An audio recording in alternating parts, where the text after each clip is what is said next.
Vamos começar sem mais delongas o nosso primeiro painel.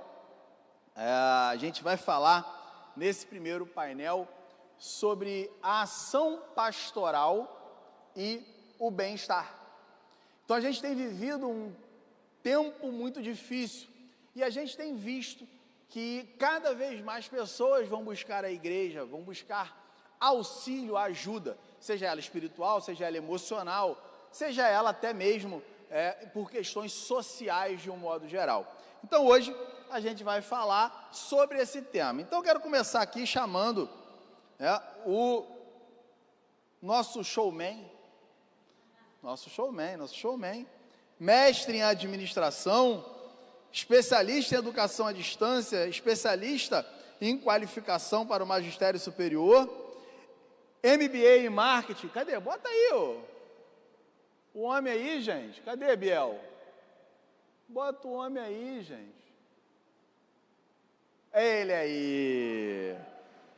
Graduado em comunicação social, ele está tomando vergonha na cara e vai terminar teologia também.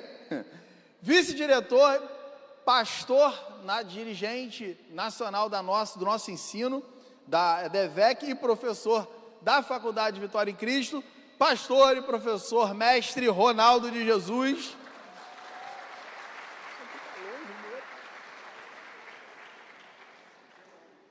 Escolhe um lugar, meu irmão, e senta. Fica à vontade. Eu estou achando que isso está muito distante, né? Acho que é para a gente não brigar que eles botaram assim. Já falasse de um tema, né, muito difícil. Bota mais perto aí para a gente ficar com calor humano. Nosso segundo participante ganhou uma nova definição. As definições deles foram atualizadas com sucesso.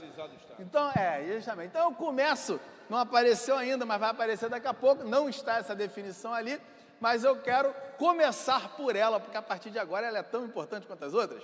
Ele é o pai da Liz. Já sabem que é você, né? Doutor em teologia, doutorando em teologia, está na hora de acabar, né, meu filho? Em nome de Jesus, né? Já passou, acaba logo esse negócio. Mestre em teologia, especialista em teologia, especialista em capelania, especialista em docência do ensino superior, graduado em filosofia, graduado em teologia, capelão da Marinha do Brasil, de licença, por isso que ele está com aquele bigodinho ali, que está meio estranho, mas tudo bem. Professor da FVC, vem para cá, Israel Trota.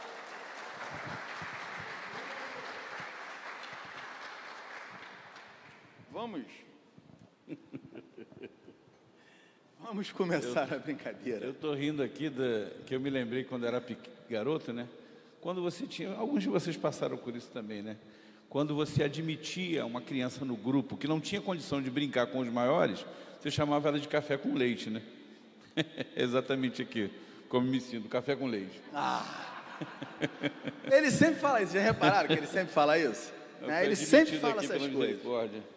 Gente, como eu falei, a gente sempre procura trazer para dentro dos nossos workshops, dos nossos congressos, das nossas conferências, temas que não sejam somente teológicos, embora a gente sempre equilibre. Então, esse tema, ele tem uma ação pastoral, uma ação prática muito forte. O tema seguinte, não que também não tenha, mas ele é um tema um pouco mais, em sua essência, bíblico. Então, esse equilíbrio é importante, porque a gente sempre fala que de nada adianta você ter um conhecimento teológico muito rebuscado se você não sabe usar esse conhecimento teológico no dia a dia, principalmente para cumprir a nossa grande missão, o nosso grande comissionamento. A gente tem uma missão muito clara aqui, e essa missão passa por pessoas, essa missão passa pela vida de pessoas, e essa missão passa pelo bem-estar dessas pessoas. Então a gente tem vivido momentos muito complexos e complicados do ponto de vista da saúde. E aí, quando a gente fala de saúde, a gente está falando da saúde física, da saúde mental e da saúde espiritual das pessoas. A sociedade, infelizmente, em sua grande maioria, tem vivido momentos de doença, momentos complicados. Então, nós cada vez mais temos recebido, dentro das nossas igrejas, dentro daqueles locais aonde Deus nos colocou, pessoas doentes, doentes não somente espiritualmente, sedentas de Jesus, não, mas doentes do ponto de vista físico, doentes do ponto de vista emocional. Então, quando a gente traz um tema como esse, como a gente traz um tema como o bem-estar de um modo geral, e aí a gente tem aqui dois participantes que atuam também diretamente com isso, Pastor Ronaldo, e ele já vai falar, mas há muitos anos o dirigente do nosso ensino e está muito próximo na sede a diversos projetos ligados à questão socioambiental de um modo geral. Professor Trota assume uma função dentro das Forças Armadas de cuidado. Olha que interessante isso, as próprias Forças Armadas entenderam que era necessário um direcionamento, que era necessário um cuidado. Então, o que a gente vai tratar hoje, e que a gente vai daqui a pouco fazer uma explanação, e que queremos e precisamos que vocês também participem, com questões, com perguntas, com provocações, é sobre a ação pastoral, sobre o bem-estar das pessoas. Como a ação pastoral pode, de maneira efetiva, contribuir, como a ação pastoral pode, de maneira efetiva, entrar como um fator diferencial entre saúde e doença na vida dessas pessoas. Então, vou começar aqui passando a palavra para as questões iniciais ao professor Ronaldo e depois ao professor Trota, para que eles teçam os seus comentários iniciais, e depois a gente vai começar a debater isso com vocês através de um material que a gente também vai projetar aqui no telão. Maravilha, graças a Deus. Vamos lá, vamos trabalhar. Em primeiro lugar, quando a gente pensa nessa questão de bem-estar, né, é interessante a gente tentar conceituar o que é isso, né? Bem-estar tem uma ligação muito direta com a ideia de saúde mental do indivíduo estar bem, né? E essa saúde mental, ela se dá, ou ela se realiza, quando o indivíduo ele consegue desenvolver as suas habilidades pessoais, quando ele consegue lidar com os estresses da vida, quando ele consegue trabalhar de uma forma produtiva, quando ele consegue se encontrar, né, como pessoa e dar a sua contribuição para a comunidade. E a atuação pastoral é importante no sentido de, né, o pastor ele não é simplesmente um guia espiritual, ele como conselheiro, como alguém que atua junto a pessoas, ele é alguém que muitas das vezes ele ajuda a dar esse equilíbrio. Eu me lembro muito bem, né, uma referência que eu tenho como pastor, que foi o pastor da nossa igreja por muitos anos, o pastor José Santos. Ele dizia que quando a pessoa falava com ele, já vinha na direção dele e dava, por exemplo, a paz do Senhor, ele diz que ele já sabia, ele já conseguia discernir qual o tipo de problema ou situação que a pessoa estava passando. É claro que, isso eu não estou falando de discernimento de espírito, nada disso não. É a prática na ação pastoral que nos ajuda, de alguma maneira, a enxergar essa pessoa como um todo, não é? Como um todo, ver as suas dificuldades, ver, né, as suas necessidades. Então, quando a gente vai falar aqui sobre a questão de bem-estar ou de saúde mental, isso não tem nada, ou não significa que a pessoa esteja ausente de doença. Essa pessoa pode até estar doente, né, no soma, uma doença qualquer, mas ela está bem com ela mesma, ela é produtiva, esse bem-estar alcança todas as suas áreas, né, as áreas de interesse da sua vida, e faz com que ela se torne uma pessoa equilibrada. Acho que o que nós vamos falar hoje aqui, em linhas gerais, é sobre como buscar esse equilíbrio e como as ações pastorais podem ajudar nesse aspecto, de tornar as pessoas mais equilibradas, né? Independente da situação que elas estejam passando, né?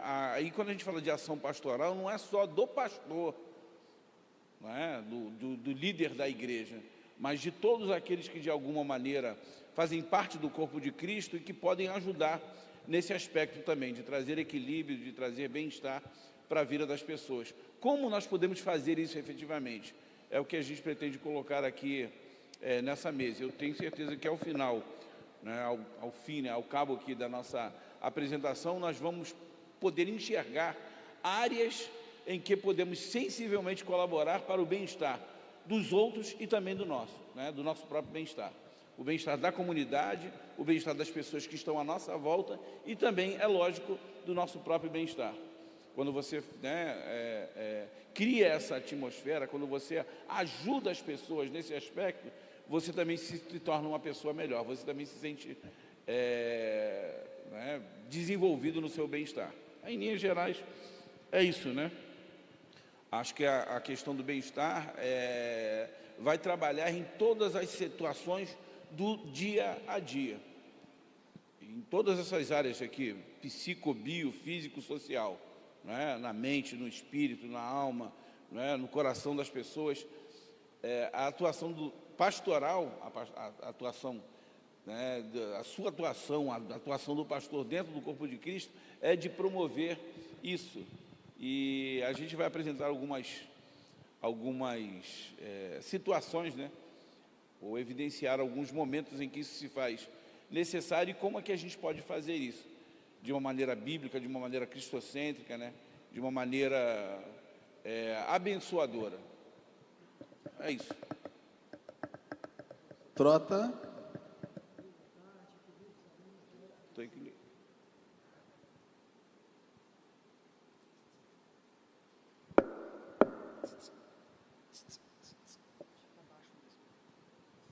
Boa tarde, queridos alunos da FVC, professores, que a paz de Deus, que excede todo o entendimento, esteja presente nos nossos corações. Esse é um assunto muito interessante, porque quando eu olho para esse assunto, né, a questão do bem-estar, do equilíbrio, envolvendo o aspecto físico, social, emocional, espiritual, no ser humano, isso me liga à proposta de Cristo quando ele esteve aqui na terra no seu primeiro advento. Então, lendo os evangelhos, a gente vai ver que Jesus, ele sempre falou a respeito da vida abundante. E o que é essa vida abundante?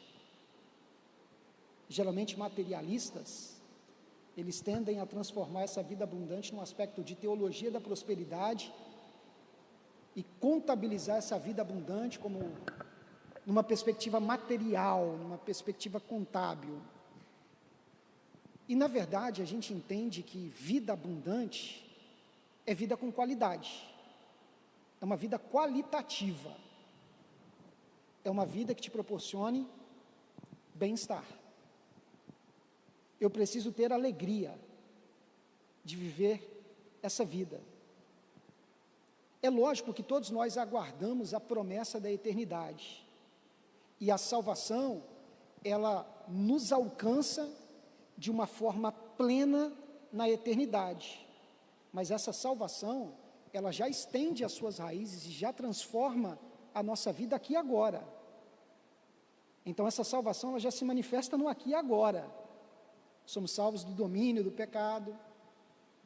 E lá na eternidade seremos salvos da presença do pecado, do dano do pecado.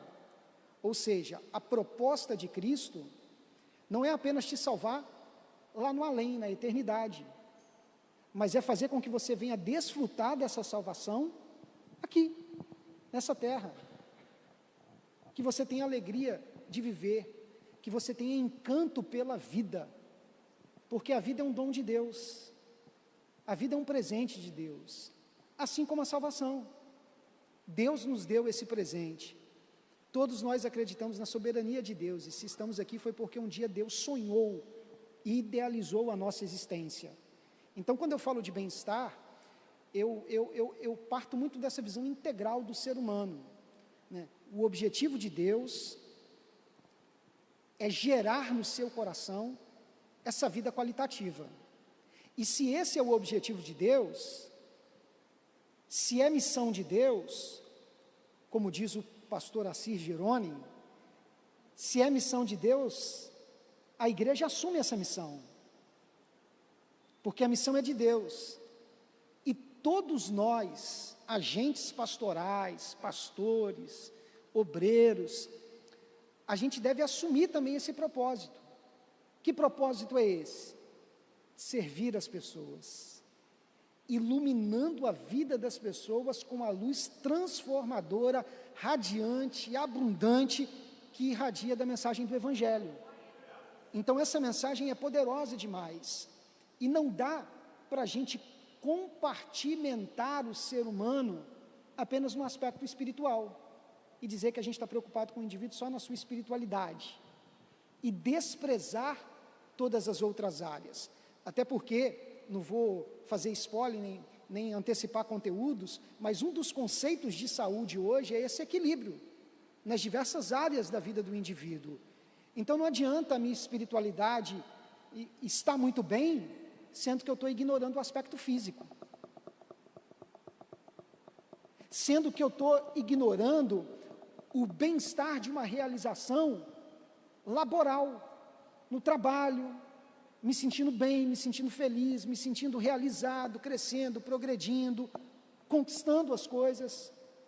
Porque, gente, a gente sonha com a eternidade, a gente sonha com o céu, a gente vive de acordo com essa meta, de acordo com esse propósito, mas nós estamos nessa terra, e nessa terra a gente tem sonhos, a gente tem perspectivas, a gente tem projetos, a gente tem idealizações, e esses sonhos passam por quê?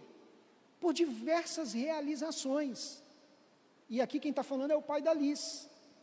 Por exemplo, eu tinha dito para mim mesmo que tudo o que eu queria na minha vida, eu já tinha conseguido, no sentido de que as coisas que eu projetei, eu consegui muito mais, mas eu sentia que faltava um vazio muito grande, uma realização pessoal, familiar, e eu entendi na minha vida, que o sucesso financeiro não compensa isso, eu entendi na minha vida, que o sucesso ministerial não compensa isso, eu entendi na minha vida, que a estabilidade econômica não compensa isso, porque a nossa vida ela é formada por áreas, e essas áreas precisam estar em harmonia e equilibradas. Então no dia 9 de setembro, eu zerei o game. No dia que a Liz nasceu, eu falei, Senhor, muito obrigado. Por quê?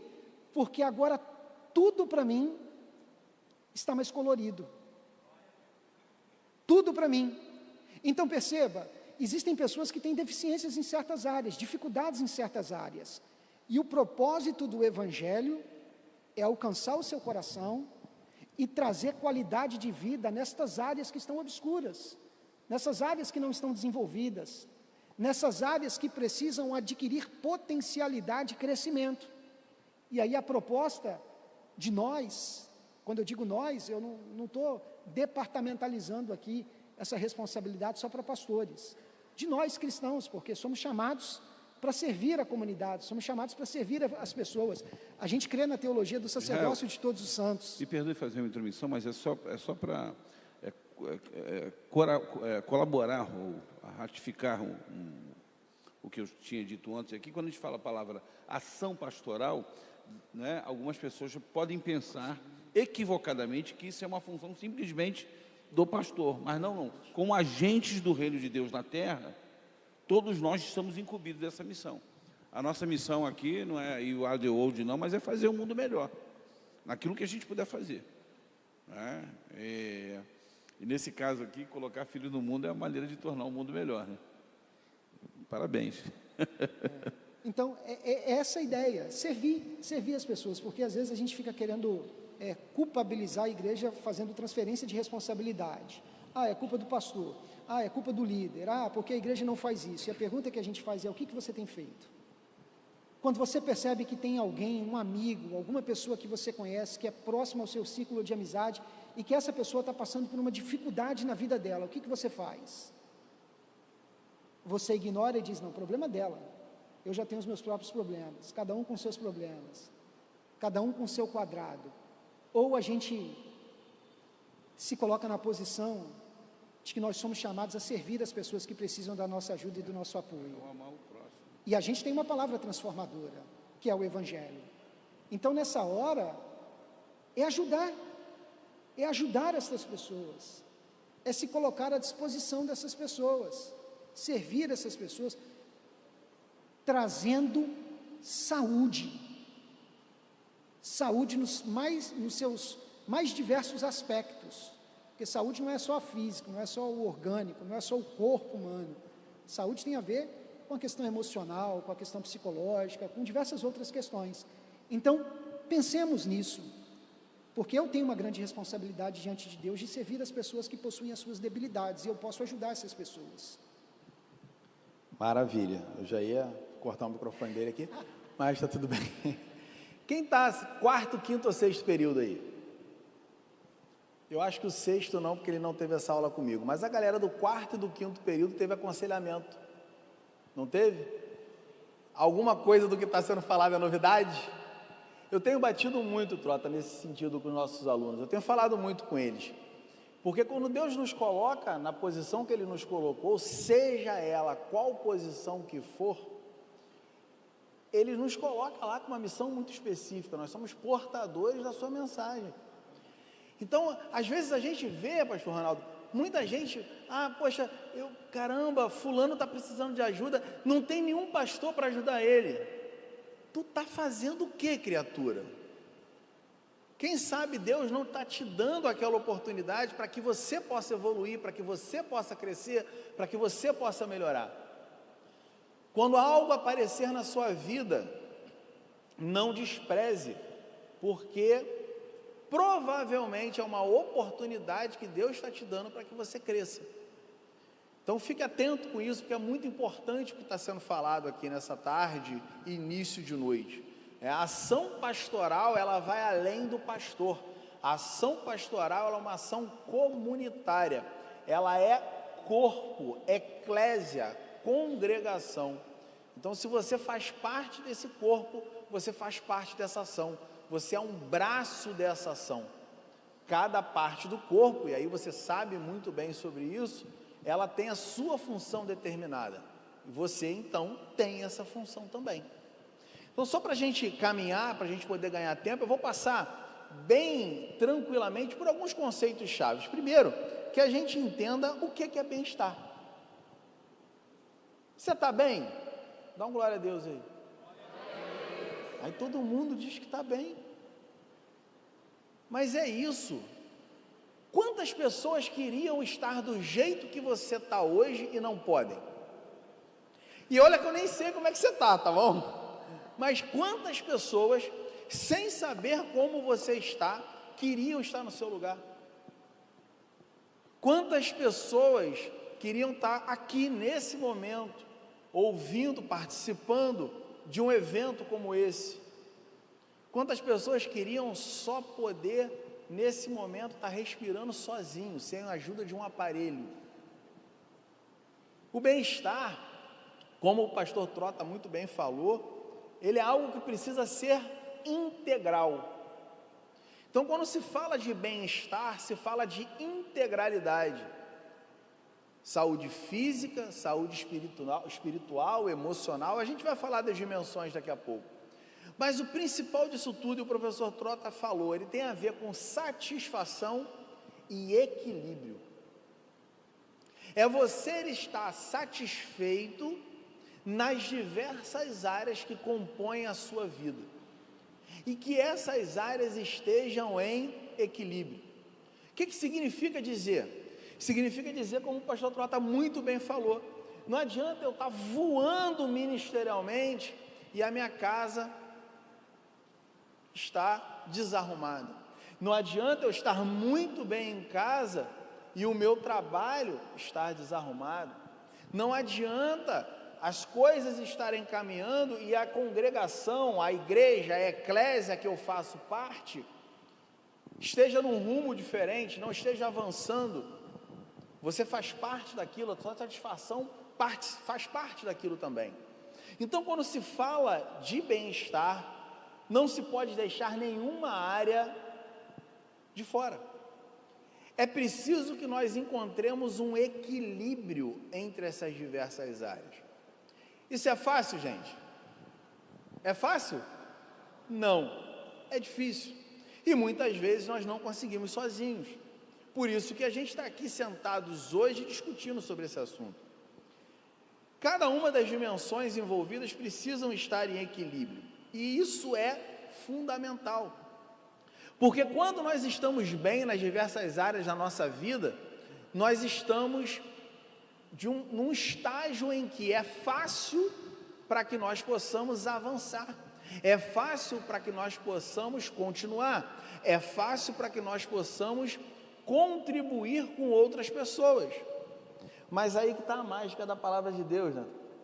Nem sempre a gente vai cuidar das pessoas quando a gente está com o nosso bem-estar equilibrado.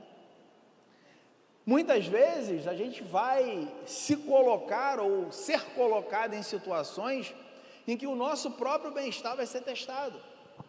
Em que áreas que nós precisamos ainda ajustar, equilibrar em nossa vida, vão se apresentar como desafios para a gente através da vida de outras pessoas. E mais uma vez, a gente precisa olhar para aquela questão e entender que existem dimensões desse bem-estar. Que dimensões são essas? Não sei se está aparecendo aqui que não dá para ver, mas é o quarto slide, né? As dimensões do bem-estar. Primeira dimensão é a dimensão física. Se você não tem, se o seu corpo, se a sua saúde física, ela não está boa, fatalmente, você vai ter as suas forças limitadas para que você avance, para que você continue. Então é importante que você cuide da sua saúde. O que é cuidar da sua saúde? É fazer atividade física, sim ou não? Sim. Quem faz atividade física, levanta a mão aí. Eu vou levantar a mão. Levantei aqui por constrangimento. Ultimamente, eu tenho dito para algumas pessoas que eu sou fitness culposo. Entendi, sem intenção. Sem intenção. É verdade. Eu estou indo porque eu me obriguei a pagar a academia, mas eu sou tão bissexto lá na academia lá que toda vez que eu entro lá, a pessoa pensa que eu estou querendo fazer matrícula. Gente, isso é importante. Esse negócio de academia é só para maromba, esquece isso. O meu pastor Marquinhos, acabou de passar por uma cirurgia em que ele retirou o estômago. E olha que interessante. O pastor Marquinhos, ele adora atividade física, ele faz atividade física todos os dias. E aí, quando ele ficou sabendo o que ele ia fazer, o médico virou para ele e falou assim: pastor, o senhor treina, né? Sou Mário. Ele falou: Mário. Ele falou: então, dobra a carga. Aí ele: oi, é. Até o dia antes da sua cirurgia, treina de uma forma que você nunca treinou na tua vida. Ele já gosta mesmo, né? Já aproveitou, juntou a sede com a vontade de beber água e foi todos os dias até o dia anterior à cirurgia dele. Ele treinou pesado. Foram mais de 9 horas de cirurgia. Mais de 9 horas na mesa de cirurgia. A maioria dessas cirurgias sempre dá uma complicaçãozinha, tem que tomar uma transfusão sanguínea e etc. Nenhuma intercorrência. No outro dia ele já estava caminhando 2 horas. E aí o médico virou para ele e falou assim: Marquinhos, você sabe o que aconteceu com o teu corpo? Ele: não. Quando a gente começou a cortar, quando a gente começou a fazer a invasão no teu corpo achou que você estava treinando.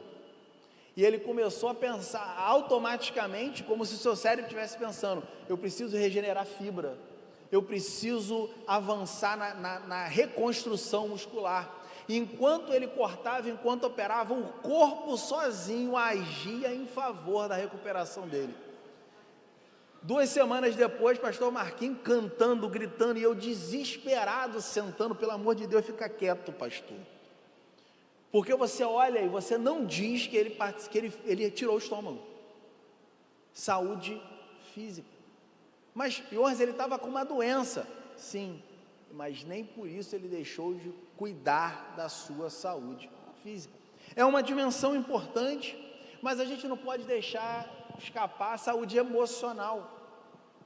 As nossas emoções, os nossos sentimentos, e isso passa pelos nossos relacionamentos. Nós precisamos nos relacionar melhor. É uma outra dimensão interessante que nós temos, que é a dimensão social. Não dá para dissociar a nossa questão emocional da nossa questão social, dos nossos relacionamentos. E aí eu preciso falar para você com quem você anda se relacionando. As pessoas que você se relaciona são pessoas saudáveis emocionalmente, ou são âncoras para a tua vida que querem te puxar para baixo o tempo inteiro? Ele está falando, mas está falando com força. Os nossos relacionamentos direcionam grande parte das nossas emoções. A Bíblia não à toa vai nos dar vários alertas sobre isso.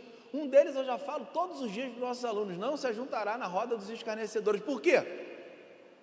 Porque você é bonzão, pode ficar tranquilo. Se mistura à vontade que você é imune. Tipo aqueles filmes, quem se mistura com porco, farelo come. Tipo aqueles filmes, né, de zumbi, que aí tem um lá que é imune, né, que não pega. Você é aquele. Tu pode ficar com todo mundo, falar com todo mundo, gente ruim à vontade, e você é imune, você passa batido. Cuidado, hein?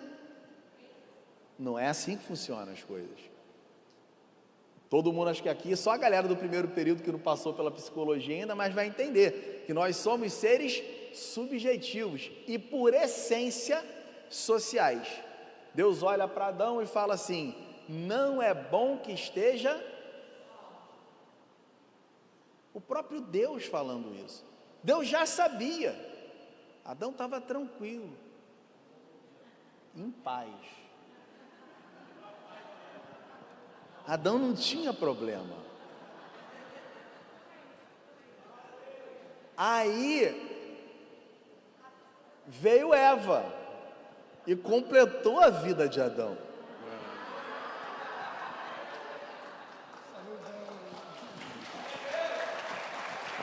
O que é que eles acharam? A minha esposa está na segunda fila, meu irmão. Você imagina, eu não chego nem em casa hoje. E completou a vida de Adão. Por quê? Porque Deus sabia que se Adão ficasse sozinho, em algum momento ele ia enlouquecer. Ele não ia aguentar. Os nossos relacionamentos, a nossa ocupação, a nossa intelectualidade, a nossa espiritualidade. Glória a Deus por vocês estarem aqui nessa tarde. Glória a Deus por vocês estarem procurando, buscando crescer, assim como Jesus crescia em conhecimento. A nossa intelectualidade é uma dimensão de bem-estar. Quanto mais esclarecidos nós somos, quanto mais inseridos nós somos, mais bem-estar nos é adquirido. E claro, a gente não pode deixar de falar, eu deixei por último, mas não menos importante, a dimensão espiritual. Ter fé é provado cientificamente que te dá uma capacidade superior àqueles que não têm fé. Isso significa que quando você tem a sua espiritualidade aflorada, todos os outros componentes do bem-estar são facilitados. Porque quando você olha para uma adversidade no seu trabalho, você entende que há um Deus que cuida de você, que está com você naquele problema. Quando você olha para um relacionamento que deu problema, você entende que Jesus continua segurando na sua mão e que tem um relacionamento melhor e mais saudável na frente. A fé te dá essa força. A presença de Cristo na tua vida te faz ir para um nível diferenciado que aqueles que não têm fé não conseguem enxergar. E isso te dá autoridade para que você haja positivamente na vida dessa pessoa. Isso te dá autoridade para que você faça a diferença onde Deus te colocou. Meu irmão, não se isente daquilo que Deus tem para a sua vida. Você foi feito à imagem e semelhança dEle. Você é fruto do Espírito Santo de Deus. E você faz a diferença onde você quer que esteja. Acredite nisso. Jonas, é interessante essa coisa, eu começo a falar e eu fico pensando, esse bem-estar que você tem, quando você está resolvido integralmente, né, a tua fé, ela não se torna aquela fé utilitarista, né, conveniente, né, como em algumas situações em que você ora pela vida da pessoa, né, pelo parente da pessoa, pela pessoa querida de alguém, e essa pessoa é curada enquanto o seu parente não é, enquanto você não é, né? Esse bem-estar faz com que você consiga, inclusive, aceitar, né, os desígnios de Deus para a sua vida. Quando você está bem, as pressões da vida, as coisas da vida, elas são resolvidas de uma maneira melhor para você. Isso é muito legal. É justamente o próximo slide. Como o bem-estar pode contribuir para a sua vida?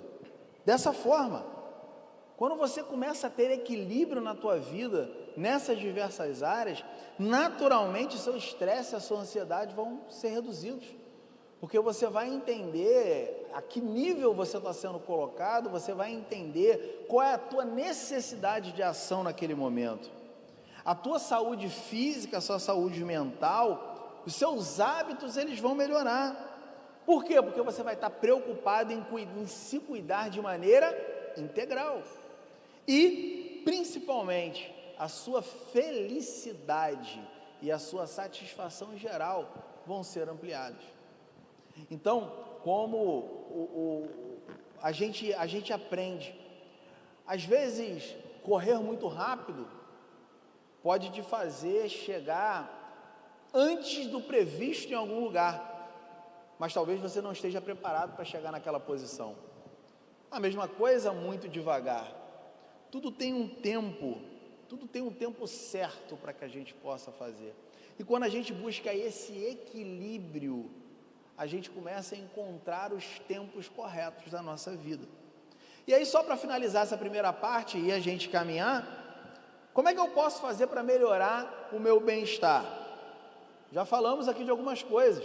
Atividade física, liberação de endorfina, liberação de serotonina, liberação de adrenalina, hormônios e neurotransmissores positivos que vão trazer saciedade para você e vão normalmente, de forma natural, inibir neurotransmissores prejudiciais.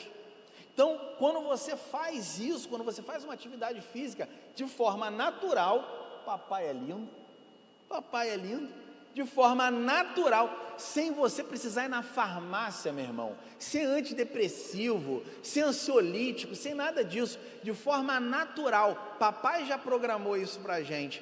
O teu organismo começa a liberar substâncias que vão te dar saciedade, que vão te dar tranquilidade, que vão diminuir a tua ansiedade, que vão te deixar num estágio de paz. Alimentação saudável, a gente tem se alimentado muito mal, procure se alimentar melhor.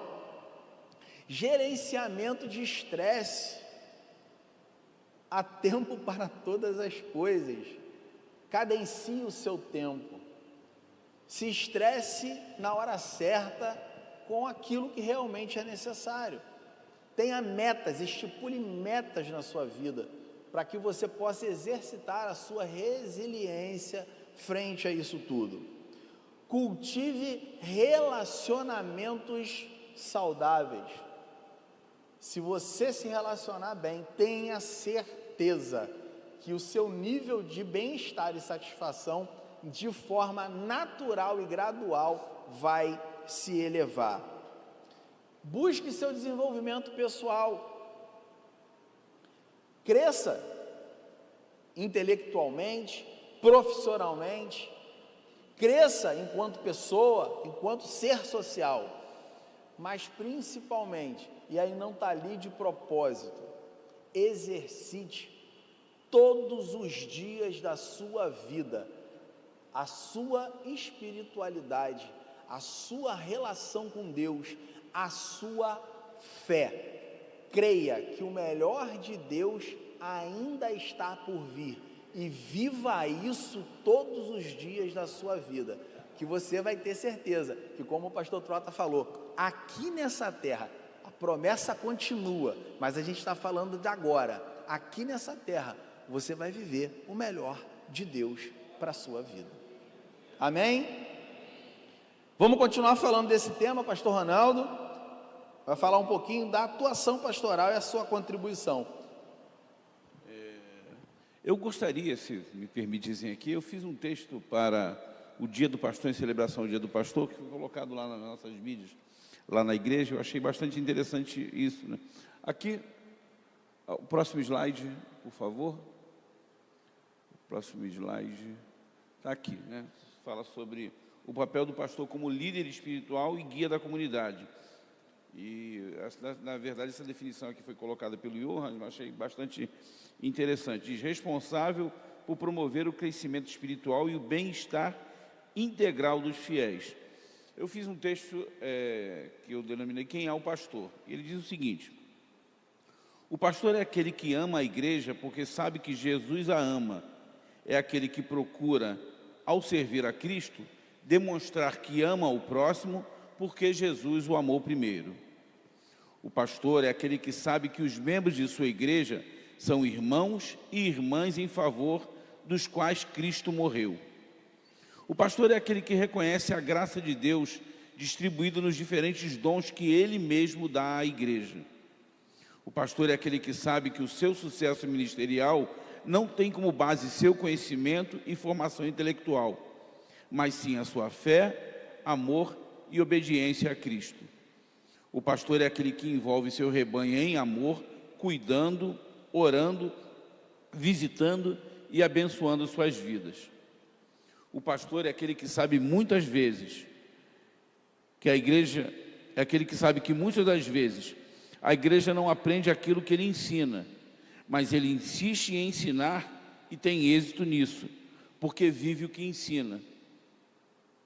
O pastor é alguém que expressa seu amor ao seguir as palavras de Jesus e se esforça em transmitir essas palavras à geração seguinte. O pastor é aquele que, mesmo premido pelas circunstâncias adversas, não negocia seus princípios e está pronto até mesmo à morte, está pronto até mesmo a morrer para defender a causa do Evangelho. O pastor é aquele que revela o dom de Deus através do cuidado e acolhimento daqueles que mais precisam.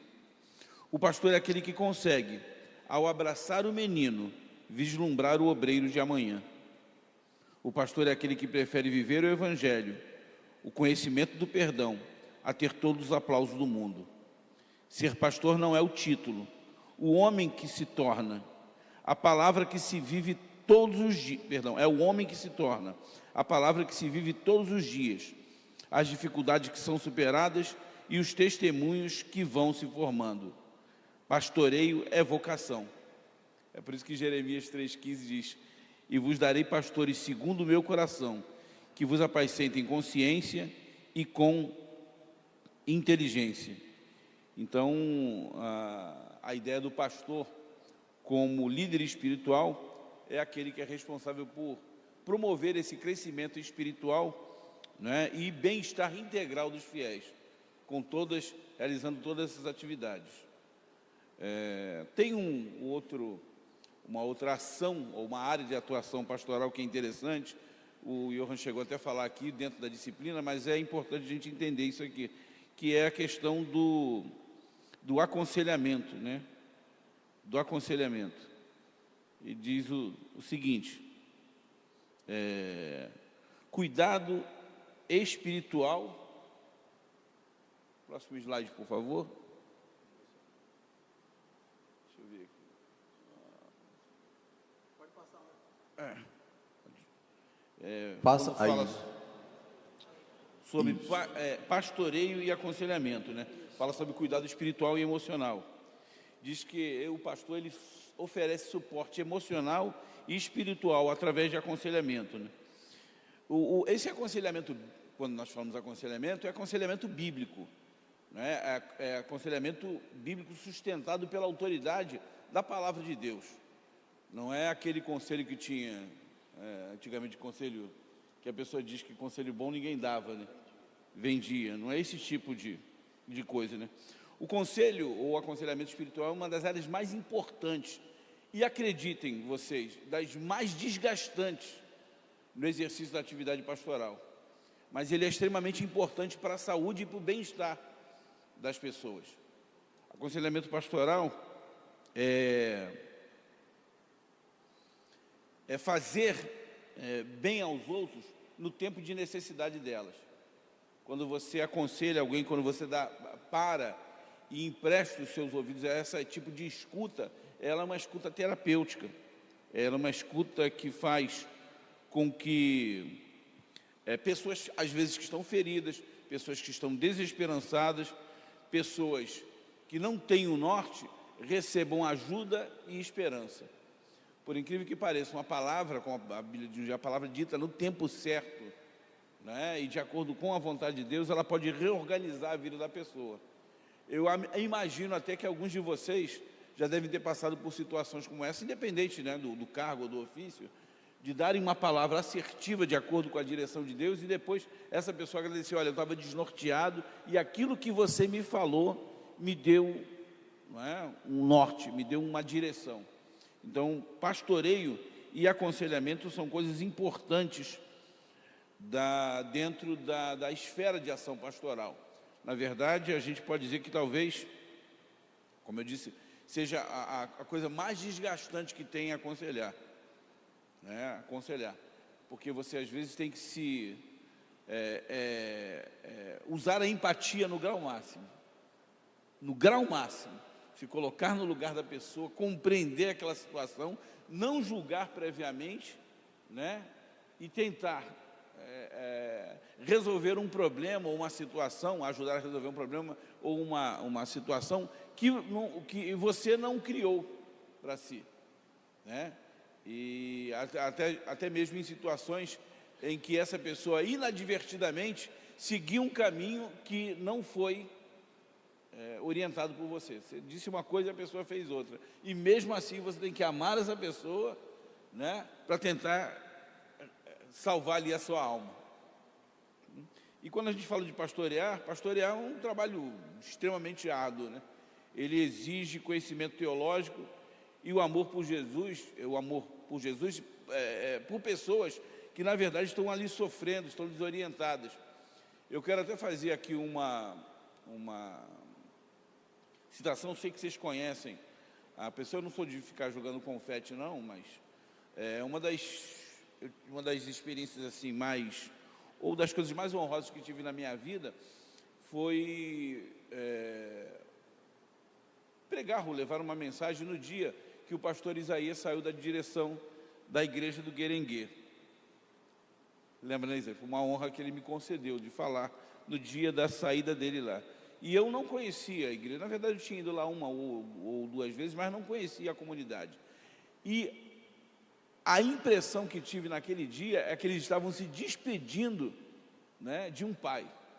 Era assim como se despediram mesmo, e não fosse a comoção, né, o clima que se tornou ali foi tão interessante, tão bonito, né, que a gente pôde ver, eu e minha esposa ficamos muito impressionados com né, aquela situação, e pudemos ver exatamente o que é a função de um pastoreio numa igreja, né? O fato do pastor Isaías sair daquele lugar, daquela comunidade de fé, está próximo até geograficamente, mas parecia que aquelas pessoas estavam órfãos. Isso mostra exatamente, né, como ele marcou ali o pastoreio ali naquele lugar. Pastorear é algo extremamente importante, maravilhoso, né? Faz parte da nossa vida. E a gente deve fazer isso como se estivesse tratando mesmo da igreja de Cristo, como se estivesse tratando, né, de irmãos e membros da nossa família, né, da nossa família de fé. Eu não sei se a gente continua falando de cada um dos tópicos aqui. Pode. Vai lá, vamos lá. Tá bom, vamos lá. A outra coisa importante que fala sobre a ação pastoral é sobre exatamente a ideia de ensino e pregação, não é? Quando a gente fala sobre ensino e pregação, a gente entende que, na verdade, ensinar é fazer o outro andar sozinho. E a função do pastor e do professor no que diz respeito a esse aspecto, na verdade, é um tipo de situação em que não há solução de continuidade entre o trabalho do pastor e do professor. Né? Na verdade, o ensino é uma maneira da gente aprofundar, é uma maneira da gente aprimorar e estender o pastoreio. Então, essa é uma ação pastoral extremamente importante. Quando você ensina essa pessoa, você dá a ela condições de sair de um lugar e ir para outro. Nós também somos comissionados para isso. Por isso que Jesus diz, né, lá na grande comissão dele, ensinar as pessoas, para ensinar as pessoas. E é o que nós devemos fazer para promover bem-estar. Outra área interessante é a questão da ação social e comunitária, né? Quando nós falamos sobre isso, pastores entendem que amar ao próximo, ou nós como Igreja de Cristo, a gente entende que amar ao próximo, ter compaixão, ter colaboração, ter generosidade, né, dentre outras coisas, são características que nos tornam semelhantes ao próprio Cristo, nos tornam realmente participantes do reino e pessoas que fazem a diferença na vida. A outra área fala sobre saúde integral, promoção da saúde integral. E o Johannes falou muito bem a respeito disso aqui, né? Mas falar sobre saúde integral, saúde mental, né? Olhar o ser humano para além da questão do corpo físico, né? Entender que essa pessoa tem lá as suas mazelas, que elas têm lá as suas dificuldades, que você precisa compreensivamente abraçá-la. Você precisa, como um promotor, né, do reino, alguém que leva esse evangelho da paz, esse evangelho transformador, você é alguém que ajuda essas pessoas a viverem aquilo que o pastor Jael estava falando aqui, a vida em abundância que Jesus nos promove, né, que Jesus nos concede, Jesus nos faculta. Isso aí tem a ver com questões que, muitas das vezes, excedem até a nossa capacidade de tratar. Por isso que a igreja hoje, cada vez mais, né, ela consegue entender a psicologia, a psiquiatria como áreas auxiliares na ajuda dessas, né, na ajuda dessas pessoas que precisam desse equilíbrio, que precisam desse bem-estar. Eu tenho um orgulho muito grande, né? A minha esposa, a pastora Ivana, tem mais de 30 anos de prática clínica, né, de psicologia, de atuação na área de psicologia, e ela, vamos dizer assim, inspirou, né, um monte de gente a seguir essa área, né? Eu estou aqui com o Johannes aqui, a gente sabe disso, né? Geralmente, as pessoas que o fazem isso não fazem por questão financeira, não fazem para ganhar dinheiro, fazem porque conseguem entender, né, como é importante ser um promotor, ser alguém que ajuda a dar equilíbrio, né, e proporcionar bem-estar a essas pessoas. E bem-estar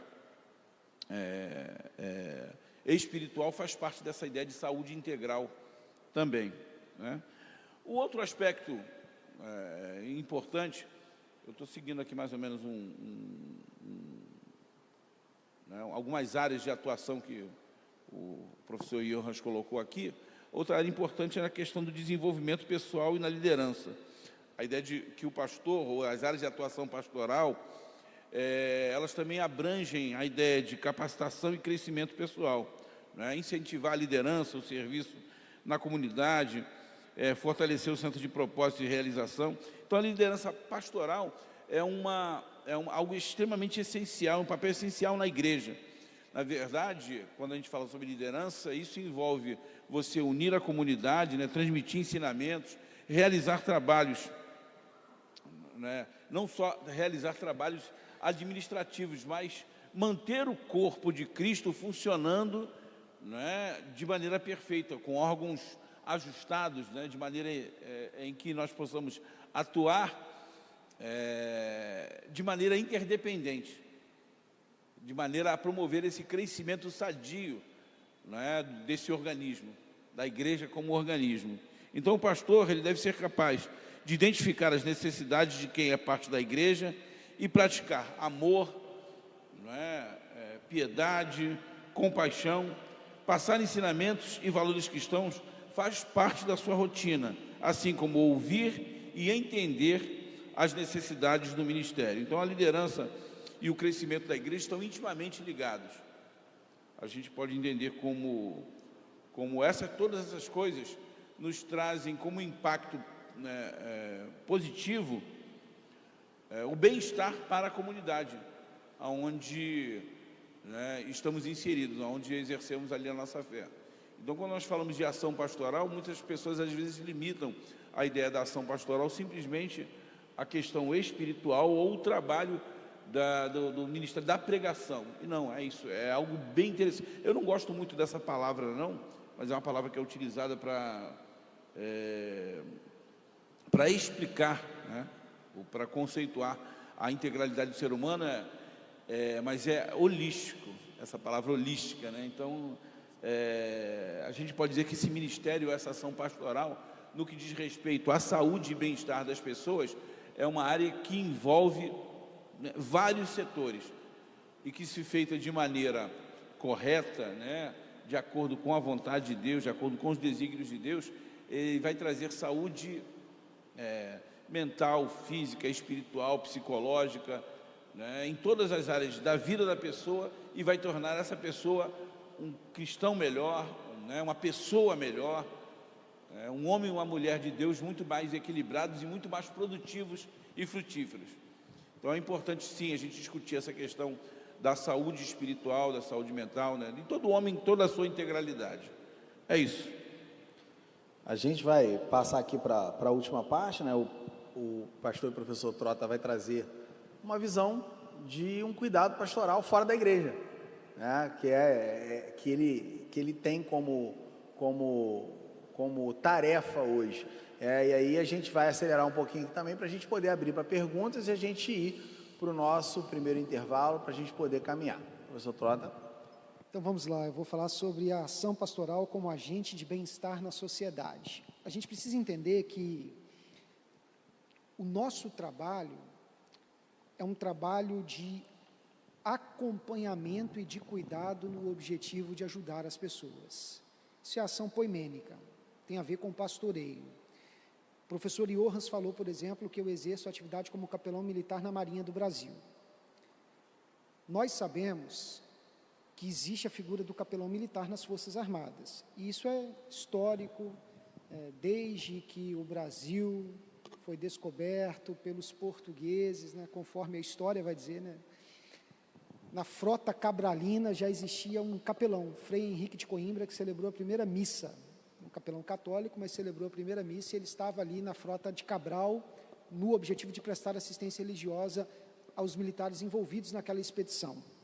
De lá para cá, a gente passou pela fase do Brasil Colônia, Brasil Império, Brasil República, e desde então, os capelães sempre se fizeram presentes.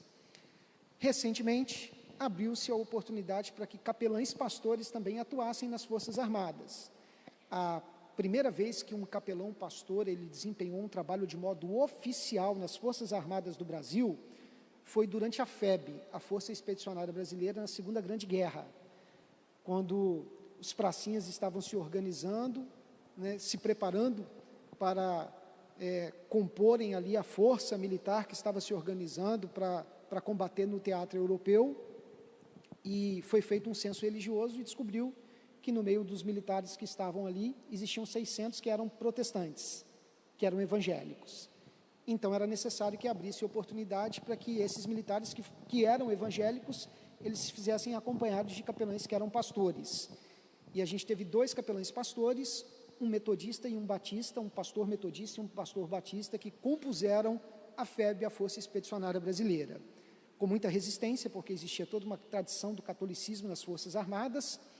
O fato é que, depois da FEB, as Forças Armadas foram entendendo que também era necessário e importante ter a presença de um capelão pastor. E aí eu vou falar a partir do meu lugar de fala, da Marinha do Brasil. A partir de 1995 surgiu o primeiro concurso para capelão pastor na Marinha do Brasil. E hoje a gente tem a oportunidade de desempenhar um trabalho de cuidado, de ação poimênica, de pastoreio, de acompanhamento, no intuito de ajudar e servir as pessoas. E por que a Marinha abriu espaço para a figura do capelão pastor? Por que o Exército abriu espaço? Por que a Aeronáutica abriu espaço? Porque eles entendem que a palavra de Deus é a única regra de fé e prática cristã, porque eles entendem... Nada disso. O objetivo não é que a gente vá para lá para desempenhar um trabalho proselitista. Na verdade, o proselitismo nas Forças Armadas é vedado. A matéria religiosa não pode causar contenda. Então, eu preciso saber conviver e transitar no meio de pessoas que pensam diferente do ponto de vista religioso. Então, como que o pastor, capelão militar, ele pode contribuir com as Forças Armadas? Através do cuidado e do acompanhamento, porque as Forças Armadas entendeu que a fé é uma ferramenta fundamental na promoção do bem-estar, da satisfação pessoal, do equilíbrio. A fé, ela gera resiliência para o indivíduo lidar com o luto, com a tragédia, com as perdas, com as frustrações, com as decepções. Outro dia eu fui fazer um sepultamento de um militar que perdeu os pais, e eu estava sendo conduzido por um sargento, que era motorista da viatura, e ele era espírita, e ele foi me levando, e ele, poxa, capelão, a missão é difícil, hein? Fazer um sepultamento para um militar que acabou de perder o pai e a mãe, que momento doloroso, que momento difícil.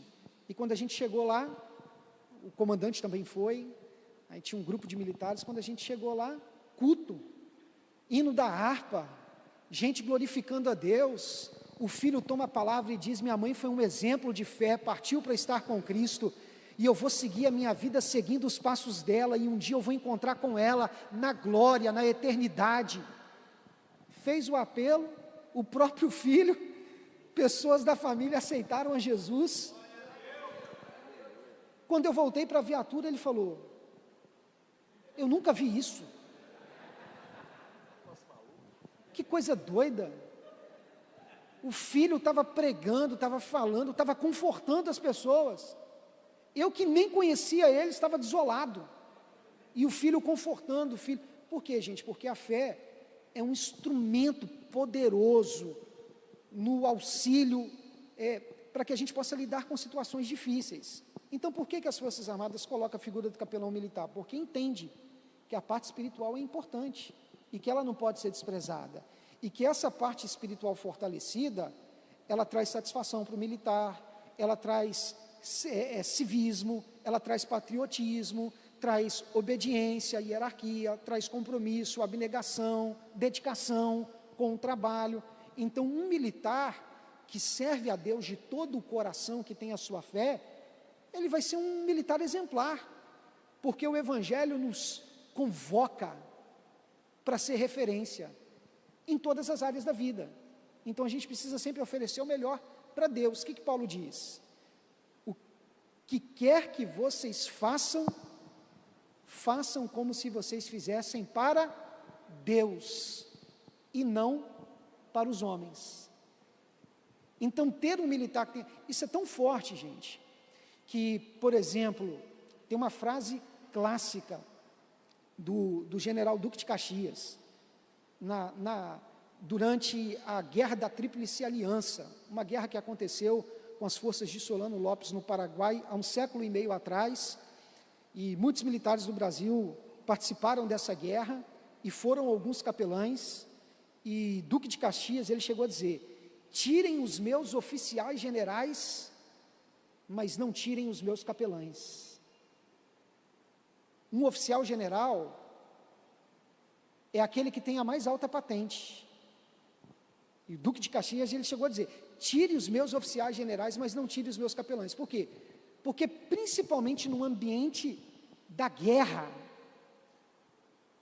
diante da possibilidade de lidar com o fim abrupto da sua vida, de enfrentar a morte, a fé é o que vai revitalizar a energia do militar. E um militar que acredita é outra história. Vocês conhecem aquele filme Até o Último Homem? Até o Último Homem tem uma cena muito interessante, né? Todo mundo desprezava o protagonista do filme, desprezavam ele por causa da sua fé, mas quando viram o que ele fez, a dedicação, o quanto ele se dedicou ali para servir as pessoas, quando viram o que ele havia feito, no final do filme, chamaram ele para retornar para o confronto final. E quando as pessoas viram que ele estava ali, ele estava ferido, e aí disseram, não, Desmond, né? Desmond Doss. Isso. E aí quando viram a presença dele, ele foi tipo um combustível. Não, ele está conosco. E aí eles tiveram força para batalhar e força para lutar. Então, gente, a fé, ela é fundamental. E hoje o mundo, ele tem tomado essa consciência para a questão da fé, tanto que abre-se espaço para o surgimento de diversas capelanias. Algumas aqui no Brasil ainda são um tanto quanto novas, mas em outras realidades a gente já vê que isso tem crescido assim e tem fincado suas raízes. Hoje existe, por exemplo, a capelania hospitalar, a capelania militar, né, que é a que eu desempenho, a capelania prisional, existe a capelania escolar, pessoas que recebem e trabalham financeiramente em escolas, prestando atividade de capelania militar. Quando eu terminei o meu mestrado na PUC, um dos amigos que terminou o mestrado comigo, ele fez um projeto de capelania escolar, apresentou para um colégio na Barra da Tijuca, a diretora gostou do projeto, contratou ele, e ele está atuando como capelão escolar desse colégio. Nos Estados Unidos isso é muito forte, existe a capelania institucional, ou a capelania empresarial, empresas que contratam diversos funcionários, também contratam capelães para cuidar e gerir e dar apoio espiritual a esses funcionários. Então, hoje o mundo, ele tem entendido o quanto a fé e o trabalho religioso é importante no somatório de forças, proporcionando equilíbrio e bem-estar para a vida do indivíduo. Que bom que o mundo entendeu isso, que a parte espiritual é importante. Agora, por outro lado, a igreja também precisa entender que as outras partes também são importantes, e não apenas a parte espiritual, porque a gente tem aquela herança, né, da tradição do dualismo platônico, de dizer que a matéria é má, e só o espiritual que é bom, e a gente precisa entender que sagrado é tudo aquilo que pertence à minha vida. Então, minha família é sagrada, meu trabalho é sagrado, minha alimentação é sagrada. Ontem eu dei aula de livros sapienciais e poéticos para os nossos alunos, e eu falei justamente isso, a respeito da teologia de Provérbios, que a teologia de Provérbios, ela fala sobre a vida, relacionamento conjugal, relacionamento familiar, relacionamento de pai com filho, trabalho, dedicação ao trabalho, cuidar da língua, sociabilização, respeitar as autoridades, honrar o rei. O livro de Provérbios fala sobre tudo isso. Por quê? Porque para o judeu, no período veterotestamentário, sagrado era tudo aquilo que dizia respeito à sua vida. Então Deus se importa contigo, não apenas quando você está com o microfone na mão. Aí me lembra, por exemplo, de Martinho Lutero, quando uma pessoa chegou perto de Martinho Lutero e disse: eu quero fazer a obra de Deus, o que você me aconselha? E na mentalidade medieval, fazer a obra de Deus era abandonar tudo, ir para um monastério e viver religiosamente em estado de dedicação e contemplação. Só que aí Martinho Lutero olhou para ele e disse assim: o que você faz? E ele respondeu: eu sou sapateiro. Aí Lutero disse: faz bons sapatos e vende por um bom preço, que estarás fazendo a obra de Deus. Você é padeiro? Faz o melhor pão e serve as pessoas com esse pão, porque você vai estar fazendo a obra de Deus. Quando a gente compra um pão quentinho, gostoso, e chega lá na nossa mesa de manhã, a gente vai tomar café da manhã com a família, com um pão, isso é tão maravilhoso, gente. Às vezes a gente ignora. Eu sou militar, eu sei o que é isso, porque quando a gente vai fazer uma viagem embarcado no navio, a gente não tem a oportunidade de comprar pães em padarias. Então, às vezes, os próprios militares que fazem o pão, vão tentar assar, mas não sai com aquela qualidade. Chega uma hora, no primeiro dia você come o pão, no terceiro dia da viagem você come o pão, no 10º, lá no 20º dia você já não aguenta ver mais aquele pão, porque é diferente o gosto. E aí você percebe o quanto um pão bem feito pode gerar bem-estar, pode abrir as portas para que você tenha um dia agradável. Então, gente, bem-estar é feito de pequenas atitudes, e a gente precisa ter essa visão, esse entendimento. E aí, pessoal, quando eu falo dessa ação pastoral como agente de bem-estar na sociedade, eu quero elencar aqui 4 características, né? Em primeiro lugar, potencialização da dimensão cognitiva. Eu acredito que o trabalho religioso, ele é um trabalho que ele amplia a nossa visão e o nosso conhecimento. E aqui eu falo por mim. Eu venho do interior de Minas Gerais, sou filho de pessoas muito simples, meu pai e minha mãe não terminaram nem o primário, a gente lutou com muita dificuldade, com muitas limitações financeiras, limitações de conhecimento, e eu posso dizer para vocês que naquela época eu projetava o meu futuro, e eu jamais imaginava que eu estaria terminando meu doutorado, que eu seria um capitão-tenente da Marinha do Brasil, seria professor da FVC, estaria participando de um workshop de teologia, trazendo uma palestra em um assunto importantíssimo para vocês. Eu jamais pensei nisso.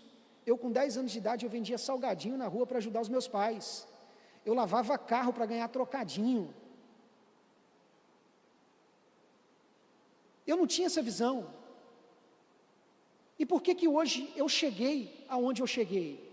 Não é porque eu sou bom, não, gente. É porque Deus foi misericordioso na minha vida.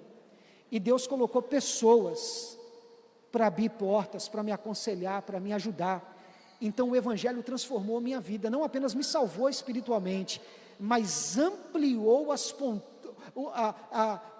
os horizontes da minha vida e da minha história. Então eu me lembro, por exemplo, de quando eu comecei a pregar, que alguns pastores que iam lá em casa conversar comigo, e que eu achava que eles eram inteligentíssimos. Hoje eu vou lá conversar com esses pastores e eu vejo o quanto eles são ainda pessoas simples, com conhecimento limitado. Mas a grande verdade é que essas pessoas, com pouco conhecimento que eles tinham, eles se colocaram à disposição para me servir e para me ajudar, porque eu ainda tinha menos conhecimento do que eles. Então eu me lembro que eu recebi livros. Quando eu comecei a pregar, tinha alguns pastores que queriam me incentivar, me davam um livro. Um livro que eu li que mudou a minha história e que me fez ter vontade de escrever, vontade de ler mais livros. Avivamento Urgente, do pastor Hernandes Dias Lopes. Quando eu li esse livro, eu falei, gente, eu quero fazer isso. Eu quero escrever, eu quero produzir conhecimento, Foi um livro assim que mudou a minha história. Eu não tinha condição de ter acesso a esse livro, mas existiram pessoas, homens de Deus, pastores, obreiros, cristãos, que conversavam comigo, que falavam questões teológicas que eu não entendia nada, mas eu ficava assim, uau, esse sabe, eu quero aprender isso daí. Foram pessoas que foram ampliando o meu conhecimento. Então o nosso trabalho, ele também é um trabalho de potencialização da dimensão cognitiva, e aí a gente precisa se despertar, no intuito de desejar servir melhor a sociedade. Eu preguei recentemente na Bahia, e lá na Bahia tem uma igreja que está tendo um grande destaque, que o pastor ele faz um serviço de apoio à comunidade. A igreja está num local carente, e ele pegou irmãos que têm profissões, e aí nessa igreja disponibiliza aos sábados cursinhos preparatórios para concurso.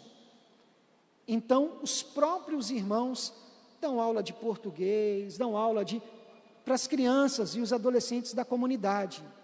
Diversos adolescentes estão passando em concurso, estão dando testemunho, estão aceitando a Jesus como Salvador. A família está vendo que o Evangelho chegou, potencializou a dimensão cognitiva do seu filho, e não tem uma forma melhor de você alcançar uma família alcançando a criança, o filho, o adolescente. Então esse é um trabalho muito importante. Recentemente eu preguei aqui em Nova Iguaçu, em uma igreja que faz um trabalho desse.